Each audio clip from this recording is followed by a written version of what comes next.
Una 3 giorni importantissima ad Amaro grazie all'intuito dell'amministrazione comunale e del sindaco Cristiana Mainardis in collaborazione con il Soccorso Alpino e la Guardia di Finanza per celebrare in modo attivo e operativo i 50 anni dal grave terremoto del 76. Organizzata ad Amaro dal Soccorso Alpino della Guardia di Finanza in collaborazione con il Comune, l'iniziativa ha riunito reparti d'élite e soccorso da Italia, Austria, Croazia e Stati Uniti, tra cui Vigili del Fuoco, Soccorso Alpino, Protezione Civile e Forze di Polizia, per testare la preparazione e la sinergia operativa nelle emergenze sul territorio. Dopo 3 giorni importanti in questo territorio dove si sono cimentate tante squadre cinofile arrivate non soltanto dall'Italia ma dall'Europa e anche a livello internazionale da più lontano, dimostrano come l'attenzione e la cura per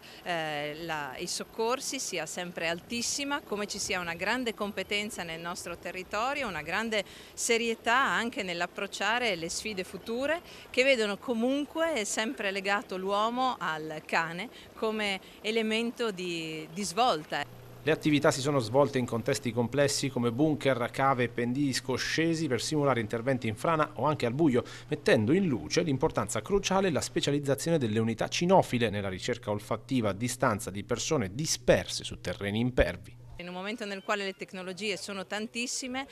il legame profondo che si crea tra l'addestratore e il proprio cane è ancora un elemento vincente per poter trovare i dispersi. L'esercitazione di oggi è stata un'esercitazione importante per cogliere tutte le novità che appunto a distanza di tanti anni si sono affacciate nel mondo dei soccorsi, ma soprattutto attraverso questa iniziativa per ringraziare ancora una volta tutti coloro i quali ci hanno aiutato e per continuare a fare prevenzione sul nostro territorio che è diventato un esempio per la ricostruzione del Friuli e anche per la nascita della protezione civile.